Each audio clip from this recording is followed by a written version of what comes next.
Gênesis 41, versículos 50, 51 e 52. O texto assim diz: E nasceram a José 2 filhos, antes que viesse os anos de fome, que lhe deu a Zenate, filha de Potifera, sacerdote de On.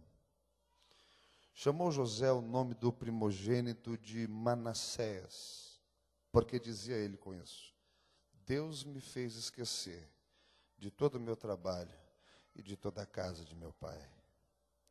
E o nome do segundo chamou-o Efraim, porque dizia ele ainda: Deus me fez crescer na terra da minha aflição. Ainda no livro de Gênesis, vá até o capítulo 45.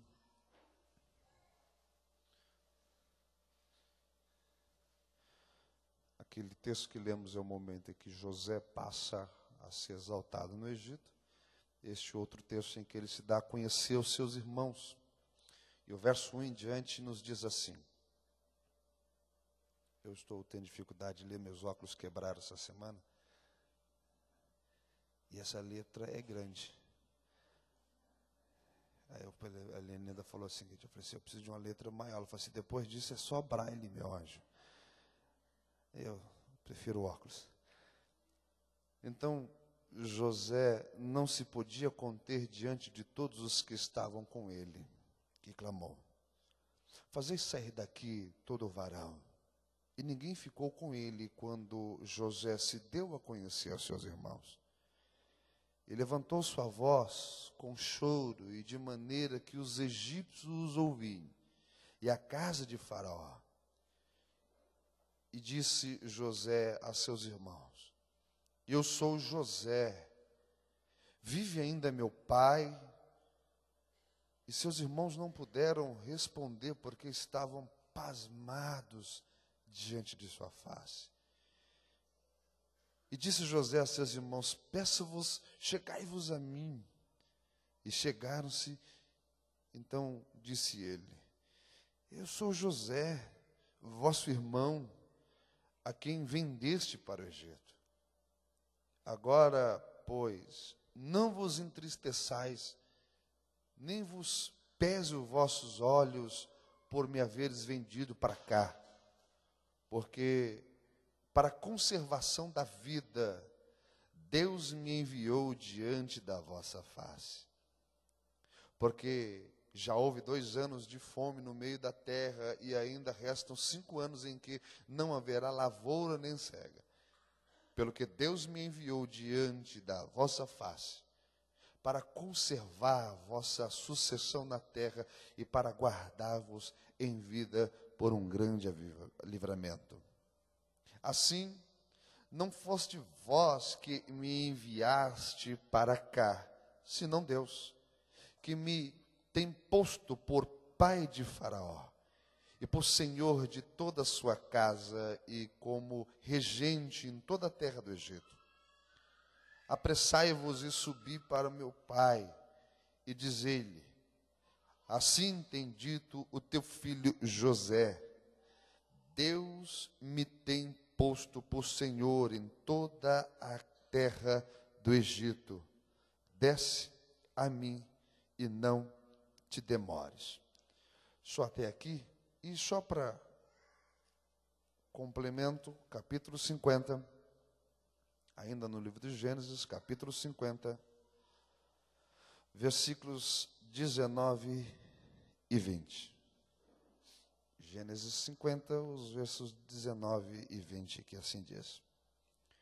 E José disse: Não tema, porque porventura estou eu em lugar de Deus? Vós bem tentaste mal contra mim, porém Deus o tornou em bem, para fazer como se vê neste dia, e para conservar em vida a um grande povo. Quantos podem glorificar a Deus por isso? De todas as histórias do Antigo Testamento, da que nós a apreciamos, dessas narrativas formidáveis que nos oferece, talvez a que mais nos chame a atenção seja a de José. Porque José é um rapaz que, por sua idoneidade, sua integridade, sua inteireza de coração e devoção a Deus e ao seu pai, ele sofreu, a vida dele toma um curso da qual ele nunca imaginou, situações desastrosas e mesmo desconfortantes a ele, da qual ele, mesmo nós lendo, julgamos que ele não merecia, mas Deus no final de sua história pôde cumprir e honrar José de maneira formidável. E talvez por isso nós nos medimos tanto por essa história, porque por ela nós temos a certeza de que Deus é fiel para cumprir tudo o que promete a nós. Ele é a prova de que a vida às vezes pode tomar rumos incertos, de que nem sempre cabe a nossa lógica, mas faz parte de um plano de Deus, é o progresso de Deus para cumprir a sua vontade em nós. José, ele é filho de Jacó, neto de Isaac e bisneto de Abraão, a quem Deus o chama, o tira de um contexto e diz: olha, eu pretendo fazer de você uma família e uma nação. E a responsabilidade que Deus põe sobre os ombros de Abraão é de que, por sua descendência, o Messias viria ao mundo. E Abraão leva a sério, ele vai a cabo de tudo que Deus havia prometido, e você vê que na sucessão de Abraão, seu filho Isaac e mesmo seu neto Jacó, são homens que aprenderam a ter uma vida com Deus. Entenderam que eles faziam parte de um plano divino, a qual Deus estritamente se revelara ao seu antepassado Abraão, e por isso eles precisavam levar isso a sério. No entanto, quando chegamos na família de Jacó, os seus filhos imediatos, a gente percebe que talvez nem todos ali levassem isso a sério. Você olha para os irmãos de José, você não percebe neles inteireza de coração, devoção a Deus. São homens que, hora ou outra, você vai contemplar na narrativa fazendo mazelas, ardilosos, invejosos. E José, como um contraponto, ou o oposto disso, conquanto sendo o mais novo, ele é alguém que leva Deus a sério. Ele entende que ele faz parte de uma família, ele faz parte de uma promessa a quem Deus havia se revelado ao seu pai, e que ele precisava ter seriedade nisso, porque dependia também da integridade dele. Seus irmãos, por sua vez, apenas usufrui dos bens do pai, acha que o pai, por ser uma pessoa próspera, de uma vida benfajosa, é disso que eles têm que se apropriar. Os irmãos de José gostam da vida peripeciosa, daquele contexto onde nós somos os senhores, nós temos todos a nossos dispor aqui, ó. E José, ele, por sua vez, ele entende que a linha de existência dele faz parte de um plano divino e que ele precisa se ajustar a essa vontade de Deus, do qual em ele, sendo pertencente da família de Abraão, mas não vivendo essa realidade, seria debalde a sua existência, porque ele não estaria cumprindo ao propósito da sua existência. E quando você olha para os irmãos de José não levando isso a sério, a gente pode já desde aqui começar a entender e contextualizar isso. Nós temos muitas pessoas dentro da igreja, meu irmão, que não levam a Deus a sério como deveriam, em que na vida dele não há temor. A despeito de José, um homem sério, franco, honesto, com Deus, com os seus irmãos, com o pai, com os compromissos, com aquilo que é delegado a ele, ele é honesto, ele é temeroso, ele é íntegro, há inteireza nesse homem. E os irmãos dele não, são mentirosos, ocultam coisa dos olhos dos seus pais. E a gente percebe que nós estamos vivendo uma realidade das igrejas brasileiras, e o meu medo é que a gente não caia no que está acontecendo na Europa, porque hoje a Europa é um país pós-cristão, estão apóstata praticamente. É gente que não tem mais temor, não tem mais devoção. E eu temo que isso aconteça conosco, de nós temos pessoas que são denominacionais, mas a qual Deus, olhando para o coração, não encontre nelas mais temor. E se isso acontecer, os nossos cultos, conquanto existindo, conquanto estamos perante o Senhor, tributando a Deus esses cultos, são cultos das quais Deus não tem mais prazer em receber. E essa é uma realidade que Deus deixou bem claro para nós, desde os primórdios, quando dois irmãos, Abel e Caim, vão apresentar um culto a Ele. Ambos estão com ofertas, ambos estão indo para o culto, ambos estão no mesmo culto, diante do mesmo Deus.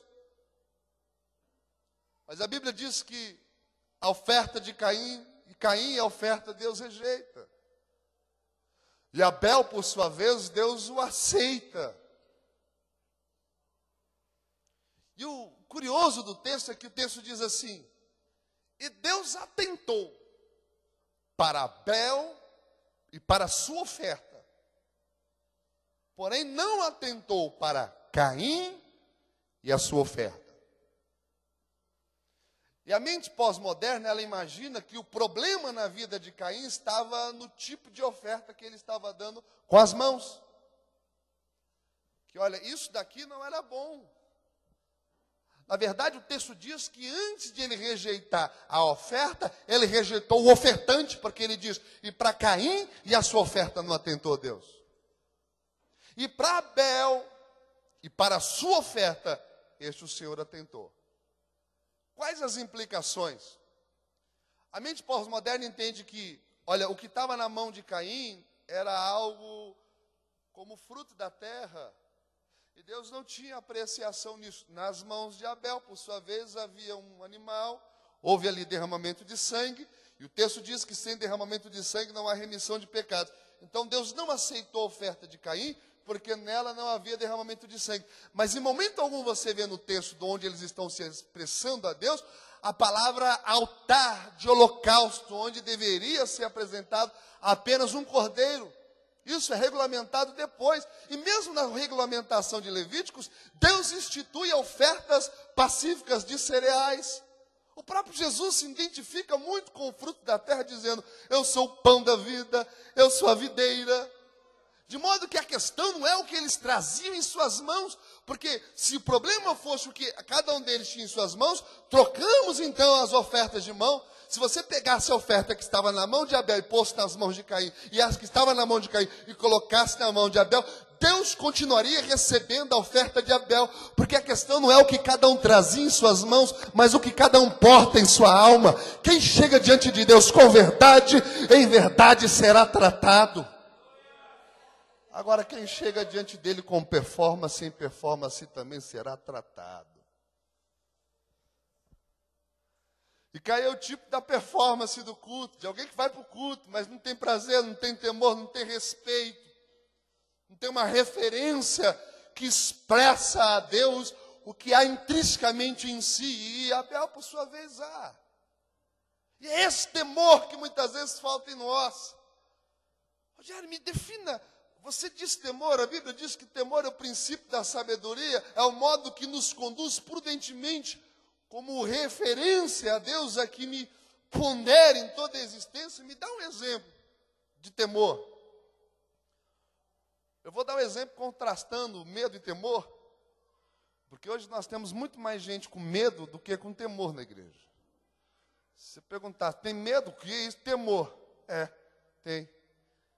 Me dá um exemplo. Assim que eu comecei a dar aula na faculdade em Suzano, eu morava ainda em Guarulhos, eu tinha que pegar aquele trecho da Ayrton Senna, que você sai de Guarulhos para entrar sentido Poá. E ali bem próximo do pedágio, quando ela passa pelo posto BR, começa a declinar, há uma placa de regulamentação dizendo assim, olha, fiscalização eletrônica, 80 quilômetros. Primeira vez que eu passei ali, eu peguei, segurei e falei assim, cadê o radar? E aí eu fui procurando onde é que está o radar, porque é isso que a gente faz. Se você souber onde é que está o radar, é ali onde você freia. E a gente freia ali. Aí eu passei umas 3, 4 vezes ali, olhando e pensei, não tem radar. E de fato não tem radar instalado ali. Mas a placa de regulamentação está ali. Aí eu folguei. E comecei, era 80, eu andando a 100, 110, sempre atrasado. Sempre chinelando. Sempre sequelado, dando seta para todo mundo sair, que tem um crente desmiolado vindo aí atrás. É bom sair. Pela manhã, todo mundo, e uma bela manhã eu indo pela Expresso, tanta pressa que a seta já ligada, sai. Aí eu chegando próximo do radar, tinha do lado direito uma viatura da Polícia Rodoviária, e bem atrás do guarda-rei assim, um pedestalzinho com uma câmera instalada, e eu reparei em cima, só que quando eu reparei, deu até para ouvir o barulhinho. Eu pensei, pegou. E agora?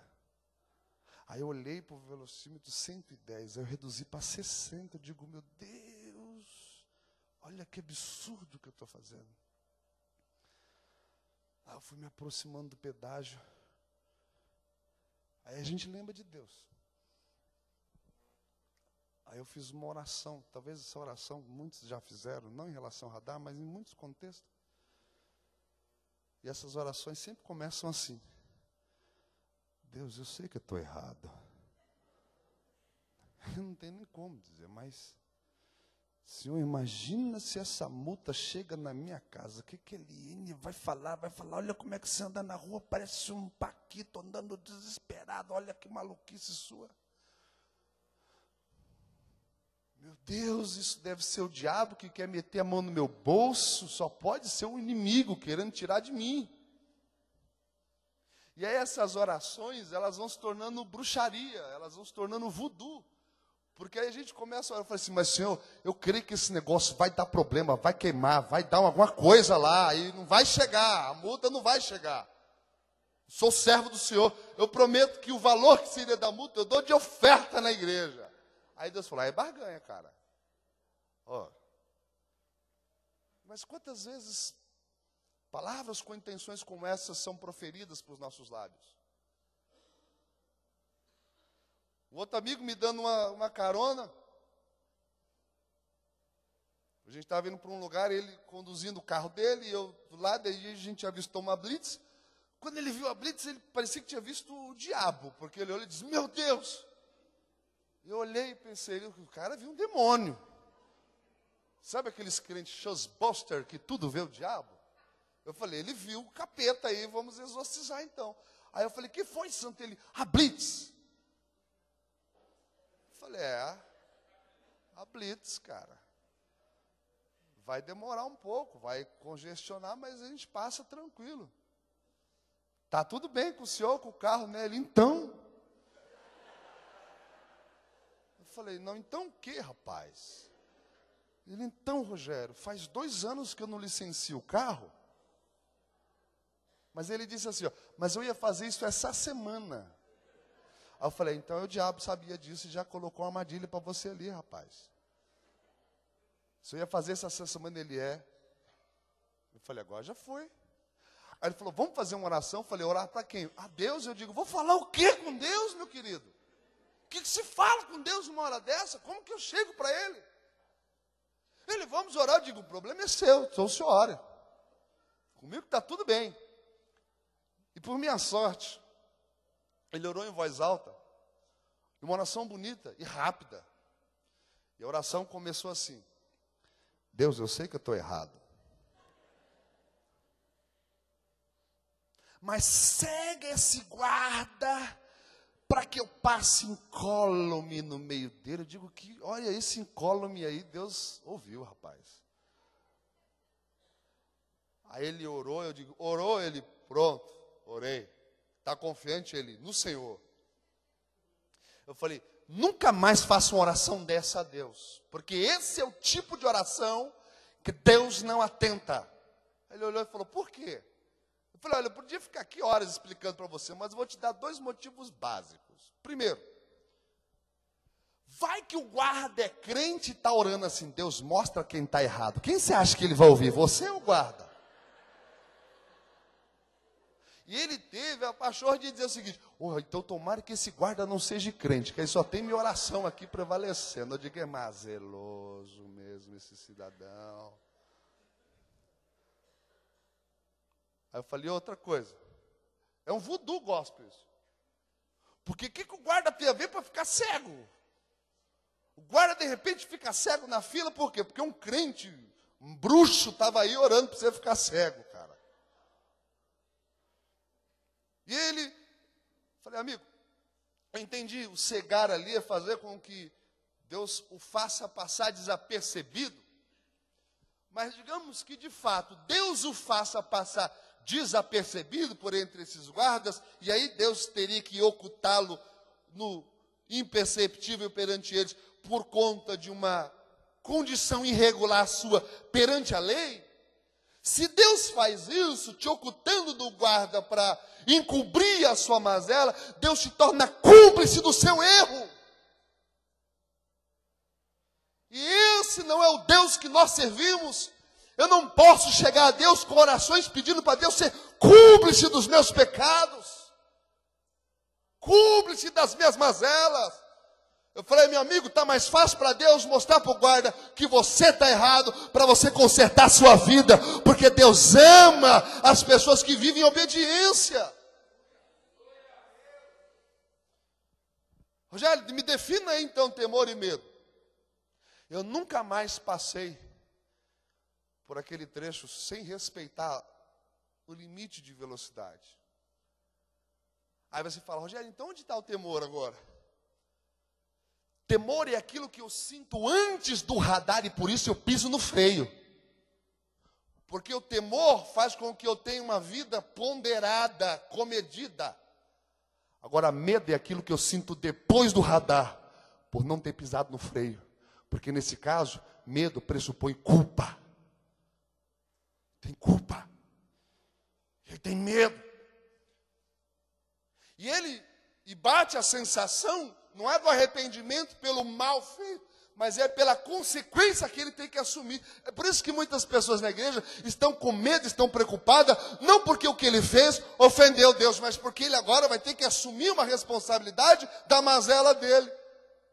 E é por isso que muitas pessoas na igreja têm medo, e existe medo por falta de temor. Se você entrou aqui essa manhã com medo, é por falta de temor. Mas Deus nessa manhã quer que haja temor em sua vida. E você nunca mais voltará com medo neste lugar. Porque o temor vai fazer você viver essa vida responsável. O que falta na nossa geração é temor. E em José havia isso. Nos irmãos, não. José vai viver uma vida dentro do contexto onde eles não têm responsabilidade, e José, por sua vez, entendo, passa a ser odiado. Você acha que os irmãos José gostavam de José por quem ele era? Pela integridade? Pela fidelidade? Não. Porque a fidelidade de José era como um holofote, era como uma luz que revelava as mazelas de seus irmãos. E seus irmãos vão odiá-lo, vão persegui-lo, vão maltratá-lo. O texto diz que nem mais podiam falar com ele de forma pacífica, era ríspido o relacionamento. José não era bem-vindo, José não é querido. Seus irmãos estão na reunião, ele chega, ele sai, muda o assunto. E deixa claro isso para José. E eu fico pensando assim, meu Deus, quantos de nós às vezes sofre? E sofre porque assumiu um compromisso de temor. E de repente vive no meio de um contexto de gente que não tem responsabilidade nenhuma, temor nenhum, e você passa a ser oposição. Você passa a ser perseguido, por quê? Porque você é aquela pessoa que quer tudo certinho. Gosta das coisas certas, e ali não, ali você tem que ser cúmplice. Não respeitar, não ter temor. Quando Paulo e Silas foram para Macedônia, e havia ali uma mulher com espírito de clarividência, e eles expulsaram o demônio daquela mulher, em nome de Jesus, A cidade se revoltou, pegou os dois, levou em praça pública e disseram: esses homens estão ensinando costumes que não é lícito a nós. Mas ninguém diz que eles expulsaram o demônio. Porque a esperança do lucro dos senhores lá estava perdida, mas ninguém levou em consideração que era um demônio que oprimia aquela mulher. Ficaram prestando atenção no que está perdendo. Foi quando Jesus em Gadara, ninguém reparou o homem são, o ex-gadareno aos pés de Jesus. Todo mundo ficou preocupado com os porcos, com o que se perde com isso. Aí Paulo e Silas em praça pública, julgado e espancado. Eles apanham em praça pública porque decidiram ser luz no meio das trevas. Sabe o que eles ensinam com isso? Que nem sempre as pessoas nos amarão porque nós a amamos. Nem sempre as pessoas nos respeitarão porque nós damos o respeito. Nem sempre você será aplaudido pelas coisas boas que você faz na igreja. Nem sempre as pessoas vão olhar com apreciação a sua idoneidade e a sua fidelidade. E quando eles vão para o cárcere, eles lá no cárcere, nesse contexto, louvam e oram ao Senhor, eles nos dão a lição mais ilustre de que eles poderiam oferecer para nós. Que mesmo depois da situação em que eles viveram, mesmo depois de estarem no cárcere, eles ainda louvam e oram ao Senhor. Eles estão dizendo para nós: não permita que as adversidades da vida roube de você o prazer de louvar a Deus, o prazer de ser fiel a Deus. Não permita que ninguém roube isso de você. Porque as pessoas te perseguem, te maltratam para ver se você monstrifica. Para ver se você se amolda aos padrões dela, para ver se você se cansa de ser quem você é, e vem logo para o lado deles. E aí está lá você permanecendo. Jogam José lá para o Egito, e José lá no Egito é a mesma pessoa. José lá no Egito está na casa de Potifar, mas serve o mesmo Deus. A geografia é diferente, a cultura é diferente, as questões são diferentes, políticas, sociais, econômicas, tudo isso é diversificado de onde ele vinha, do contexto de seu pai, mas ainda assim ele alimenta a fidelidade a Deus. Porque ele poderia agora, nesse contexto de adversidade, poderia ser produto desse meio e dizer o seguinte: gente, mas olha as condições que eu estava. Agora não dava para manter a fidelidade. Quem disse? José é a prova de que mesmo nas circunstâncias mais difíceis da vida, você pode escolher ser fiel a Deus ainda assim. Porque a mentalidade que se tem hoje é a seguinte: Rogério, você sabe que tem certas coisas que eu faço que eu sou obrigado pela força das circunstâncias. E com essa confissão você diz que se as coisas fossem diferentes para você, você não teria tomado tal atitude. Como por exemplo, você vê uma pessoa passando uma situação adversa e você diz assim: olha, você fez isso errado. Ele diz: mas olha o contexto. Então eu praticamente fui obrigado. Você quer dizer que se você tivesse uma situação favorável, você não teria tomado essa atitude? É. Se eu tivesse uma vida financeira muito melhor, eu não seria isso. Se eu tivesse isso, se eu tivesse aquilo outro. Tem pessoas que imaginam que a fidelidade dele a Deus vai se tornar melhor ou mais polida na medida que Deus foi enriquecendo ele. Isso é mentira, meu irmão, porque Adão e Eva estavam num paraíso e pecou. Deus deu tudo para eles, falou o seguinte: vocês podem comer do que vocês quiserem. E é por isso que Jesus enfrentou Satanás lá no deserto, para provar para você e para mim que mesmo em meio aos desertos da vida, você pode vencer Satanás, você pode vencer o mal, porque é uma escolha que você faz. A questão não é onde eu estou ou o que fazem contra mim, mas como eu reajo a isso, como eu me posiciono em meio a isso. É um José que foi parar no Egito, mas a fidelidade ele levou. Ele está sendo humilhado, mas ele não se alterou. É um Paulo que, em meio às circunstâncias, todas elas adversas, ele não permite que nada disso oblitere a sua fidelidade. Paulo tinha as marcas de Cristo em seu corpo e em sua alma. Um romancista, falando de Paulo, ele, contando em tom de romance, quando Paulo termina a sua terceira viagem, vai subir para Jerusalém. E quando ele chega levando aquelas ofertas dos irmãos da Macedônia para Jerusalém, quando ele chega no templo, ele comenta que Tiago o vê. E Paulo dá um sorriso para Tiago. E Tiago fica feliz em ver Paulo ali. Quando Tiago vai e se aproxima e dá um abraço em Paulo, ele sente em seu corpo as marcas. Paulo é alguém de um corpo desfigurado. Ele fala assim, olha, eu sofri 5 quarentenas. 4 vezes fui fustigado com vara, apedrejado, 3 vezes sofri naufrágio, perigo na mão disso, na mão daquilo outro. E ele vai descrevendo o quanto ele sofreu. E ele diz assim, olha, além dessas coisas exteriores, aí eu falei, esse cara é demais. Além dessas coisas exteriores, peraí, amigo, o que são essas coisas exteriores? Chicotada, varada, apedrejada, naufrágio. O cara sofreu 4 naufrágios, é o tipo de gente que eu não pego navio nunca. Eu digo, Paulo tá aí, tá, eu não vou. Pior que Jonas. Mas ele entende que tudo isso atingia a carne dele, mas não alterava as convicções. Ele diz, além dessas coisas exteriores, ele não permite que nada dessa circunstância adversa altere a convicção dele. Não permita, meu irmão, que a circunstância adversa tire de você a integridade, o temor a Deus. Pelo contrário, permita que isso acentue cada vez mais o que você sente por Deus. Isso tudo é exterior. Quando te perseguem é triste, é chato, é pavoroso, é angustiante, mas isso não vai alterar o meu conteúdo. E de um José,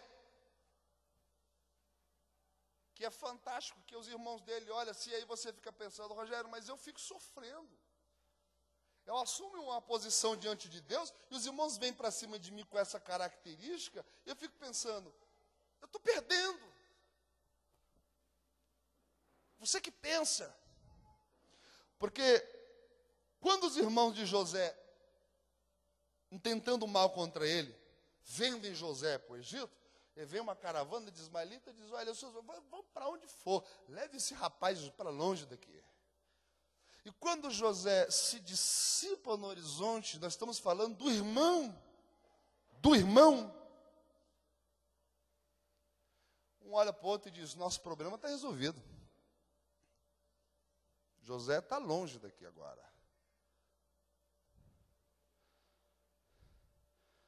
E mal sabiam eles que eles estavam apenas contribuindo para os propósitos de Deus na vida de José.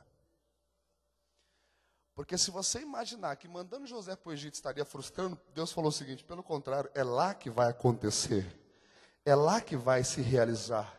É lá que vai concretizar. Então, quando põem José para o Egito, eles pensam que estão distanciando José do cumprimento, estão aproximando José mais ainda da concretização. É por isso que José diz, vocês intentaram mal contra mim, mas Deus converteu mal em bem. Deus é especialista em transformar tragédias em triunfos.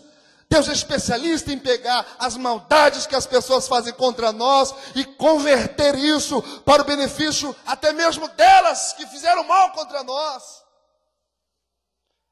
Vamos pôr José para a rua, vamos. Aí eu queria agora levar para um outro eixo. Eles imaginavam que agora estava resolvido o problema, pôs José para a rua e vamos voltar para casa. Aí alguém falou o seguinte, o que a gente fala para o pai? O que o velho vai dizer quando souber que... O que a gente pensa agora? É verdade, tem que ir para casa. A gente às vezes não percebe, mas você fica fazendo mal, mas uma hora você vai ter que encarar o pai. Você faz aqui, você apurrinha ali, você persegue ali, você faz aquilo ali, mas uma hora você vai ter que orar a Deus. E o que você vai dizer a Deus nessa oração? A genialidade de José, dos irmãos de José é pensar, peraí, a gente faz assim, ó, cadê a túnica dele? Pega a túnica dele, faz uns cortes assim, tange no sangue aí de um animal, E como não tem exame de DNA ainda, então o CSI não existe ainda, então ninguém vai descobrir. Sangue, é tudo vermelho. Vamos para a casa do pai portando isso. E a Bíblia diz que eles estão voltando para a casa de Jacó, portando uma mentira. E José está indo para o Egito, algemado. Mas a Bíblia diz, Deus foi com José para o Egito. Não diz o texto que Deus foi com os irmãos de José para a casa de Jacó. Diz que Deus foi com José. Sabe por quê? Porque Deus não anda com assassino. Deus não anda com quem fica fazendo maldade com as pessoas. Deus anda com aquele lá, o injustiçado. Mas há fidelidade, há temor. É lá que Deus vai. Aí você fica se perguntando assim, meu irmão, Rogério, por que as pessoas fazem tanto mal contra mim? Tem gente que se afasta, me põe para longe, mas Deus nunca me abandonou, porque Deus conhece o seu lado da história, Deus conhece a sua versão. Olha lá, vamos para lá, põe lá, e chega diante do pai com a mentira. Tem sensações que eu vejo, conversando às vezes com alguns irmãos, eles comentam dos outros, eu fico pensando assim, rapaz, é lista esse sentimento seu aí que você sente por tanto ódio desse seu irmão. Rapaz, olha o que ele fez comigo. Eu digo, pois é. Está errado também. Mas o que você vai fazer? Eu vou falar com Deus. Aí vai. E aonde nós, sendo injustiçados, vamos às vezes fazer orações a Deus, essas orações de bruxaria. Você já viu aqueles irmãos que parecem cigano, bruxo? Ele olha para você e fala, você está aqui, ó. Vou orar por você, rapaz. Vou falar com Deus, eu quero ver. Eu digo, vai lá, rapaz. Você vai faz um bonequinho meu e fica lá me espetando a noite inteira diante de Deus. Vamos ver se resolve. Você não entende que quando por mais que eu tenha feito mal contra a sua vida, e Deus não apoie o mal que eu fiz a você, Ele não vai admitir que o mal se instale no seu coração, e ainda mais diante dEle. E é isso que Deus falou por meio do profeta Isaías, quando disse ao povo, vocês vêm a mim com rogos de maldições, querendo que eu amaldiçoe este ou este outro, mas vocês se esquecem de que a esses que vocês querem que eu demande juízo, são meus filhos também.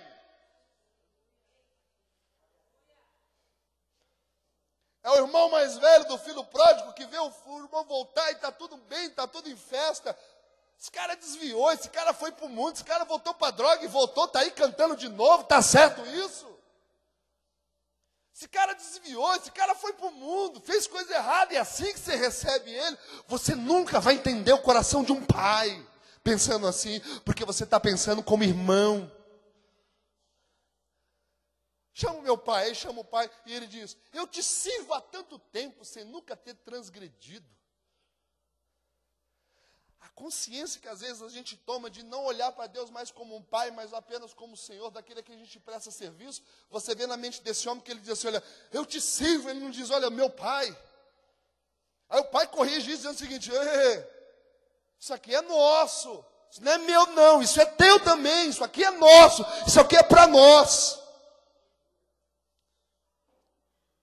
Aí ele diz, agora, vem aí este teu filho, e é assim que você recebe ele. Aí o pai diz, olha o problema aqui. Teu filho. Aí o pai diz, este teu irmão estava perdido e se achou. Estava morto e reviveu. O pai diz, teu irmão. Nunca se esqueçam de que nós somos irmãos uns dos outros. E por que eu digo isso? Deixa eu ver quanto tempo tem. Tem tempo? Quando José vai ser exaltado, primeiro vocês têm que entender que todas as coisas, por piores que sejam, elas contribuem para o seu bem. Contribui. Por mais drástico, é porque os caminhos de Deus são estranhos mesmo.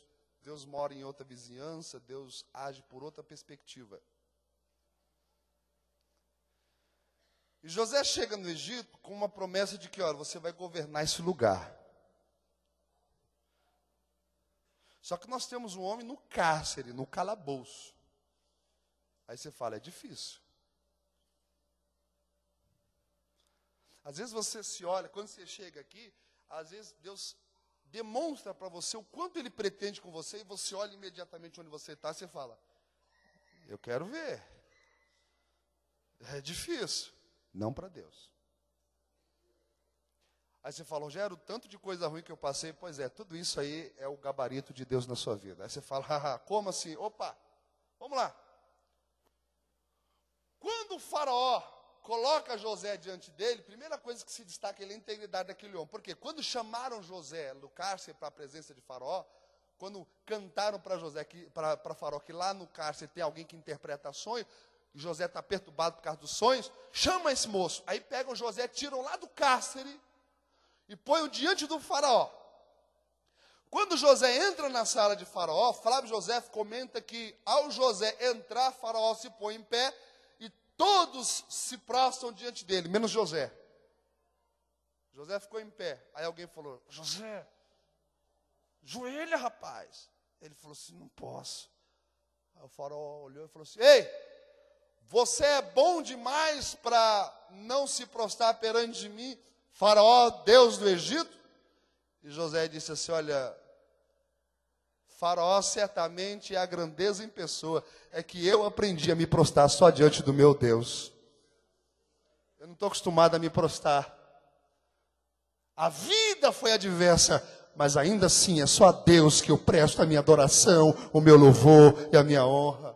Te respeito, faraó, mas minha adoração você não tem não. Eu respeito cada um dos irmãos aqui, mas a adoração é para Deus. O louvor é dele, a honra é dele.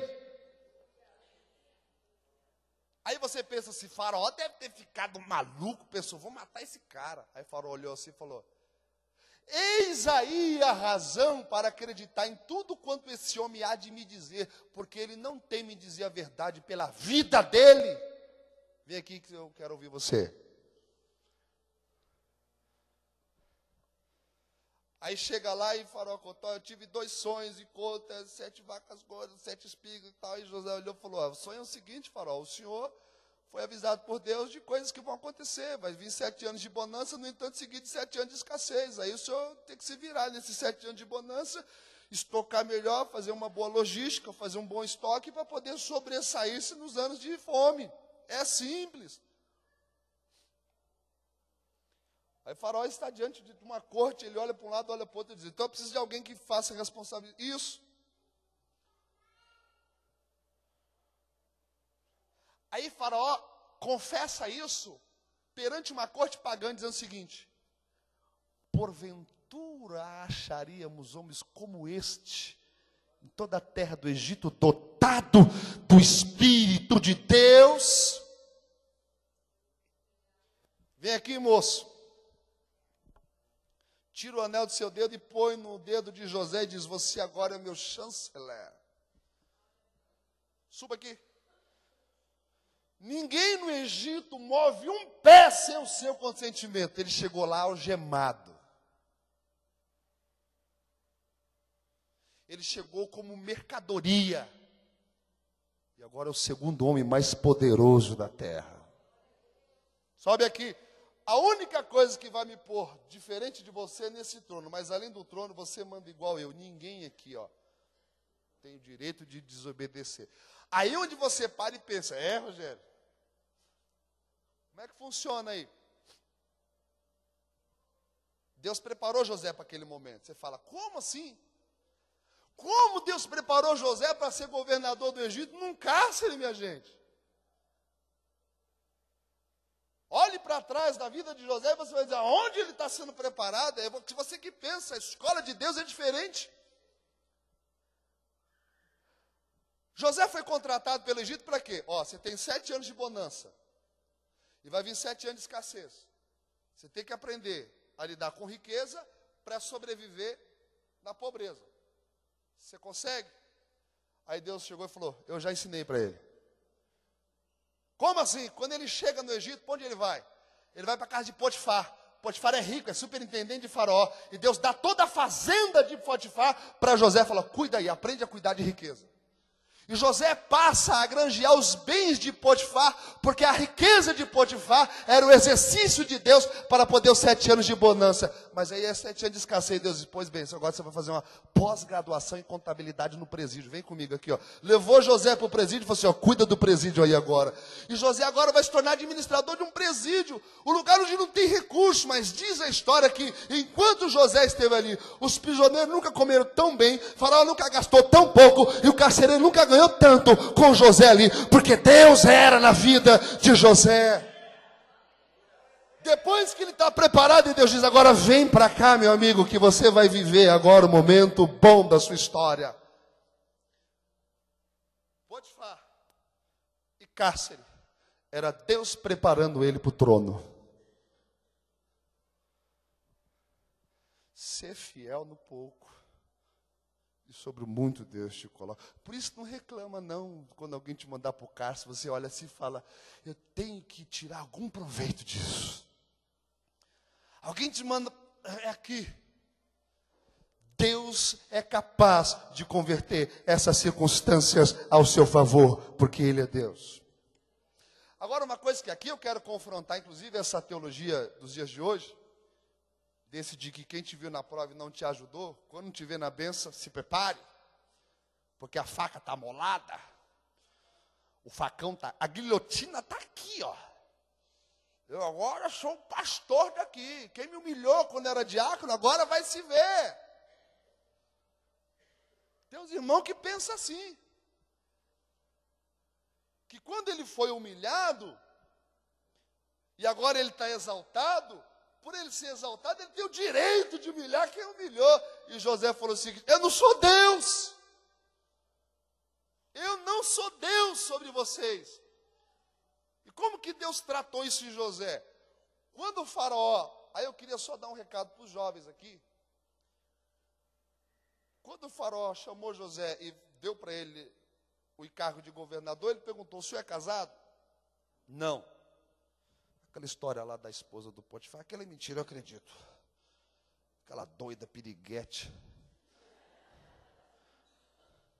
Aquela mulher sequelada.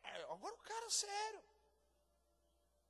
A mulher chegou lá e disse, José, você é bonitão, meu amigo e tal. A mulher toda licenciosa, aquele espingardinho de matar crente. E José olhou e falou, essa louca, sai daqui, Satanás. Aí ela vem, se deita comigo, e José diz, como eu poderia fazer isso? Porque se eu me deito com você, eu estou desonrando ao meu Senhor, que me pôs por tudo confiança, mas não você, e a Deus.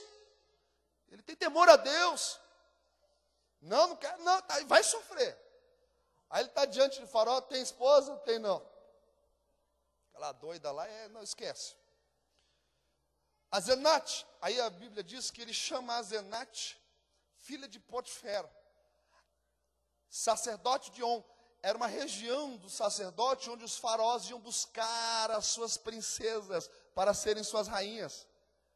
E Flávio Joséfo diz que Asenate é a irmã da esposa de Faraó. Tem sangue azul, meu amigo. Não é essas loucas que você vê na rua, não. Não é essas desgueladas que você vê aí, não. Espere em Deus, meu querido. Deus tem uma coisa boa para você. Às vezes você é jovem, está aí e tal. Aí você não casa com uma pessoa, você casa com um corpo. Por quê? Porque casa com perspectiva ao que está vendo. Mas aí não tem cérebro, não tem neurônio, não tem cultura, não tem nada.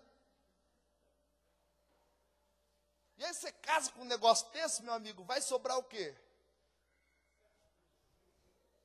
Você não vai conseguir se socializar, porque você vai passar vergonha, porque aquele tipo de gente que você vai chegar vai estar toda, aqueles vestidinhos, fechado a vácuo. Onde você vai, filha? Para a igreja do Satanás, não na de Deus, filha. Barraqueira de posto de saúde. Vai todo dia contar uma história para você de alguém que isso, aquilo, outro. Meu amigo, espera que é melhor. Deus tem uma coisa boa para você. Fala para o irmão ao seu lado. Deus tem sempre o melhor para você. Mas isso é mais para os jovens. Uma outra ocasião, talvez, se o pastor e os irmãos se consentirem, a gente vem e explica isso melhor para os jovens aí, acuradamente. Pois bem, essa mulher vai dar filhos para José, e aqui é onde eu gostaria que vocês entendessem bem o propósito da exaltação. Quando José recebe o primeiro filho de Asenate, e é o homem que dá o nome, ele pega o filho e faz daquele momento um memorial, um busto a Deus. Ele olha para o menino e diz: o nome desse menino vai ser Manassés. Alguém perguntou: por que Manassés? Ele disse: porque Deus está me fazendo esquecer tudo de ruim que eu passei na vida. As coisas boas estão superando as tragédias nas minhas memórias. E o Manassés é um busto que eu vou erguer para Deus, dizendo o seguinte: Deus está limpando o meu coração de tudo que as pessoas fizeram de ruim contra mim. José está sendo exaltado, mas ele não traz consigo ódio, rancor, mágoa. Ele tributa isso como algo passado. Não permita que quando você comece a ser exaltado, você guarde consigo as lembranças trágicas do que a pessoa fez, e você agora está diferente, agora já passou, mas você não consegue olhar para a pessoa porque você lembra daquilo. Deus quer gerar em você essa manhã um Manassés e apagar da sua memória, tirar do seu coração o ódio, rancor, ressentimentos que às vezes existem dentro de nós e que muitas vezes é insuflado por pregações de louvores que querem que você, agora que é exaltado, haja com vingança. E diz: não, a vingança pertence a Deus, eu não sou Deus, cabe a mim perdoar. Ele vai dizer: Manassés. E o que é Manassés? É Deus te fazendo perdoar. É Deus te limpando por completo. O que é Manassés? Você vai olhar e vai dizer o seguinte: Rogério, mas eu não vou perdoar essa pessoa, porque essa pessoa fez muita coisa de ruim comigo. E ela não merece o meu perdão. Eu digo: meu querido, quem não merece o ódio é você. Quem não merece ficar com esse rancor é você, porque isso faz mal para você. Não, mas eu já perdoei. E outras vezes já liberei perdão e ele voltou a fazer. Não é de hoje que ele faz isso comigo. Eu não vou mais perdoar, porque eu já perdoei e ele voltou a fazer. Quem disse que você perdoa o próximo com vistas a ele melhorar? Quem disse que quando você perdoa uma pessoa, essa pessoa pode melhorar pelo seu perdão? Pode ser que você perdoe alguém que nunca mude, mas você perdoa não esperando que aquela pessoa mude, mas é para você não se estragar. É para você não se azedar. É porque é uma questão de fórum pessoal, é comigo. Eu tenho que perdoar você, não é questão de merecer ou não. Eu não vou guardar isso, isso não vai ornar comigo, isso não orna com a presença de Deus na minha vida. Eu preciso viver esse Manassés. Eu estava lendo recentemente um livro que dizia sobre aquelas alemães quando estavam divididas pelos muros de Berlim, a Alemanha Oriental, Ocidental. O escritor dizia assim que uma das Alemanhas encheu uma caçamba de lixo, de coisas estragadas. Pegou essa caçamba e jogou lá do outro lado, na outra Alemanha.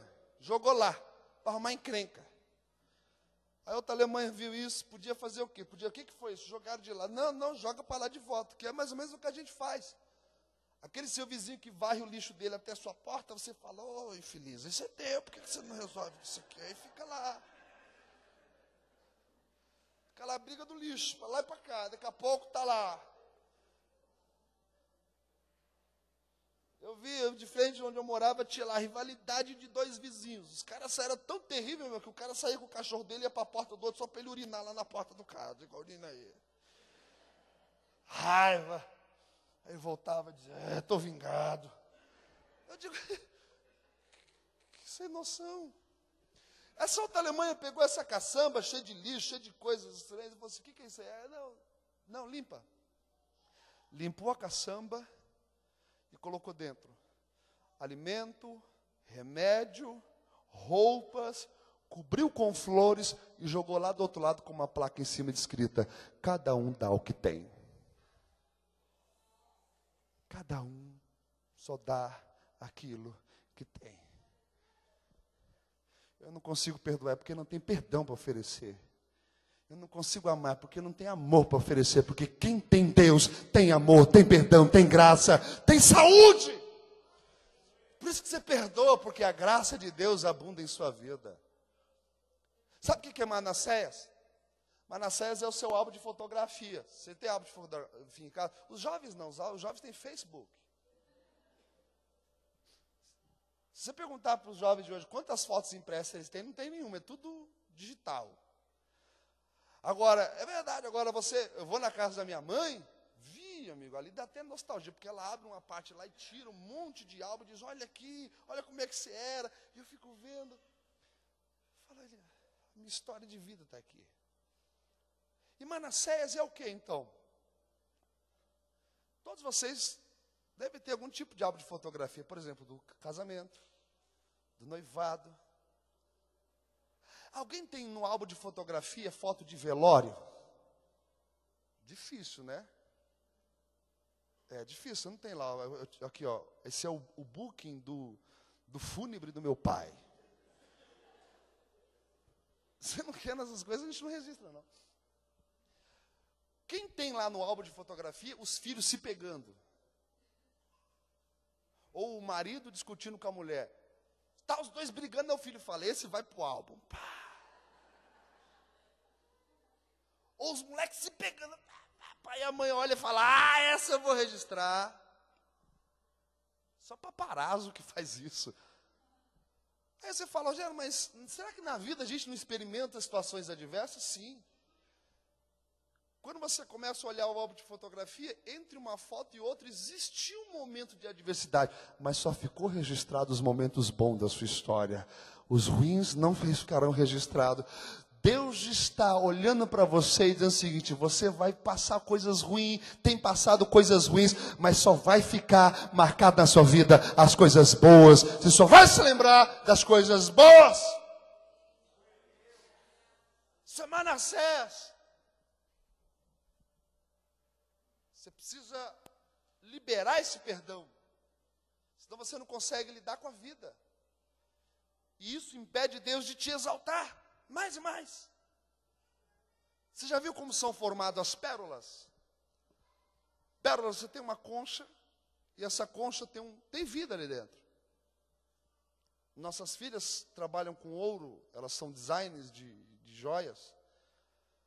E elas explicando, outro dia, eu achei curioso que ela falou o seguinte, você tem lá a concha e tem o molusco lá dentro, e quando um corpo estranho entra, uma areia, uma farpa, qualquer coisa que entre, aquele organismo, ele, por ser tão inofensivo, ele se incomoda com aquilo. E como ele não tem nenhum mecanismo que possa expelir, como o nosso organismo às vezes faz, uma farpinha, ele vai expelir, é um corpo estranho, ele rejeita. Como ele não tem esse mecanismo, o organismo dele vai projetar, vai criar um líquido lustroso chamado nácar e vai cobrir aquele corpo estranho. Cobre, e aí sobra a pérola. Se você olhar bem a pérola é uma ferida bem tratada. Pérolas são feridas bem cuidadas. E quando você olha para a sua vida e você percebe de tudo que você passou, você vai tributar isso como uma pérola de experiência na sua história, porque você pôde lidar com as cicatrizes. O nome do segundo filho, para a gente encerrar, e eu pediria ao irmão se eu posso fazer uma oração para os santos aqui. Coloque-se em pé, por favor.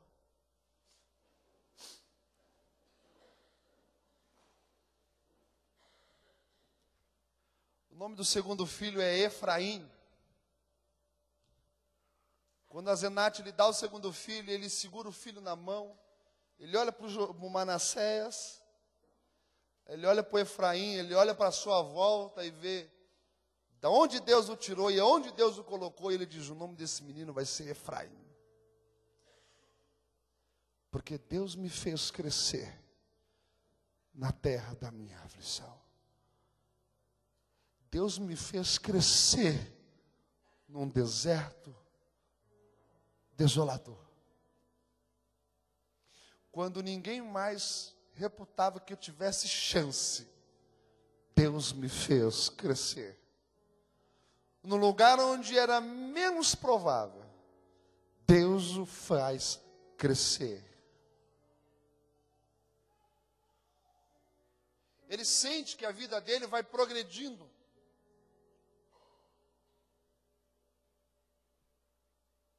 Mas ele não quer viver na vida dele os amargos do passado. Ele quer viver as bênçãos de Deus. E às vezes você não consegue viver as bênçãos de Deus, porque você está preso ao passado de dor. E você nunca sente sua vida progredir. É como aqueles discípulos no caminho de Emaús. É a tarde do mesmo dia que Jesus ressuscitou. Eles já tinham recebido a notícia de que Jesus havia ressuscitado, mas eles estão saindo de Jerusalém e indo para Emaús. Triste. E aí o mesmo Jesus aparece do lado dele e diz: que palavras são essas que vocês caminhando trocam entre vocês? E por que vocês estão tão tristes? E eles respondem para este que era Jesus: o senhor é algum forasteiro, peregrino, que não sabe das últimas? Aí Jesus diz: quais últimas? Aí eles vão contar as últimas, mas contam as velhas. Ele diz: a que diz respeito a Jesus Nazareno, poderoso profeta, em palavras e obras no meio de nós. Aí Jesus olhou e falou: essa é velha. Seu jornal é da sexta. Você não pegou do domingo ainda. Abre do domingo. E eu vejo muitos crentes assim, que às vezes fica com esse jornal da sexta-feira, só com lembranças do passado. Esse homem é domingo. Mas a alma deles está presa na sexta de dor. Conquanto a sexta se passou, o sábado se passou, o domingo declinava, a vida cronológica está acontecendo, mas existencialmente eles pararam na sexta. E às vezes você pode estar aqui essa manhã assim, existencialmente você está preso lá num passado. A vida está acontecendo, os dias estão acontecendo, os anos estão se passando.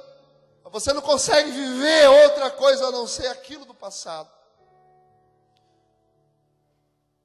E Deus está dizendo para você: joga esse jornal da sexta fora. Abre do domingo. Fala isso para o irmão que está ao seu lado. Esse jornal é da sexta, fala para ele. Esse jornal é da sexta, fala para ele. Pega o do domingo de manhã, vai lá na banca e olha, ele está vivo, ele vive, ele vive, ele vive. E porque ele vive, posso crer eu no amanhã. E José entendia isso. Ele diz: eu quero crescer, mas para eu crescer eu tenho que primeiro gerar um Manassés. Quantos querem crescer? Você precisa crescer. E Deus quer que você cresça. Mas Manassés significa Deus me fez esquecer. Repita comigo: Manassés é Deus me fazendo esquecer. Fala assim: Efraim é Deus me fazendo crescer. Só que, embora quando Jacó foi abençoar, ele troca as mãos para abençoar com a primogenitura Efraim e não Manassés, a ordem do nascimento é Manassés e depois Efraim. Deus vai te fazer crescer, mas você primeiro precisa aprender a esquecer. Quantos precisam gerar um Manassés essa manhã? Erga suas duas mãos aos céus. E eu sei, meu irmão, eu não sou ingênuo de achar que você não sofre por conta da integridade. Seria ingenuidade da minha parte dizer que você não sofre. Mas o que eu quero dizer para você essa manhã é que Permita o Espírito nessa manhã limpar a sua alma por completo, tirando de você todos os resquícios de dor, de ódio, de angústia, de amargura, de tudo que você possa se lembrar do passado, da qual te traz tristeza, angústia e pavor. Deus nessa manhã gera em você o Manassés. Deus te faz esquecer. Quantos podem orar a Deus dizendo o seguinte: Deus, me ajuda a esquecer tudo de ruim que eu passei. Me ajuda, me ajuda, me ajuda a esquecer as mentiras ditas ao meu respeito, as perseguições, as ofensas, os desaforo que eu passei por amor a Ti. Me ajuda a abrir mão disso tudo. Limpa-me com o Teu rio nessa manhã. Faça eu provar um novo na minha vida. Oh meu Deus, nós aqui estamos porque Te amamos. Mas nem sempre somos amados porque amamos a todos, nem sempre somos aplaudidos pelas coisas boas a que fazemos, mas ensina-nos a não permitir que nenhuma dessas adversidades roube de nós o prazer de louvarmos ao Senhor. E mesmo quando exaltado nos deparemos com aqueles que nos humilhou, que nos vendeu, possamos olhar para ele dizendo o seguinte: eu te perdoo e não guardo mágoa, e não levo em consideração. Ensina-nos, ó Deus. Nesta manhã, você que está aqui, gere o Manassés de Deus na sua vida. Gere. Esqueça, isso só faz mal para você. Abre mão, isso só está prejudicando você. Isso só está impedindo você de crescer. Isso só está impedindo você de progredir. Quantos sentem que essa manhã é uma manhã Manassés na sua vida? Vocês fazem ato profético? Faz assim, ó, segura aí o Manassés então. Faz aí, gerou o Manassés, segura ele aí então. Segura aí seu Manassés. Olha o Manassés de Deus aí para você. Segura aí. Segura ele aí. Mostra para a pessoa que está ao seu lado. Olha o meu Manassés. Mostra para ela aí, olha o meu Manassés aqui, ó. Deus me fez esquecer, fala para ela, ó. Deus me fez esquecer, ó.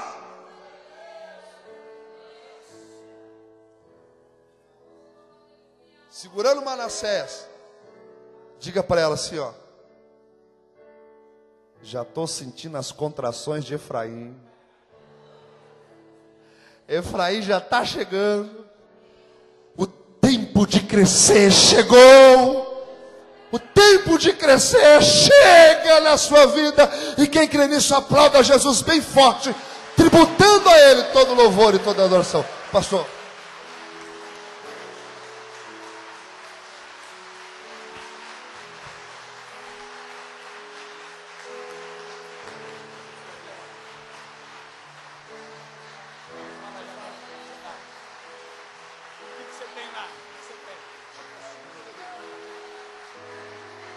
Glória a Deus. Quantos podem aplaudir ao Senhor com vida? Algo está sendo gerado nesta manhã. Glória a Deus. Pode ter liberdade para glorificar ao Senhor. Você tem toda a liberdade para glorificá-lo. Aleluia. Aleluia. Só glorifique e exalte ao nome dEle.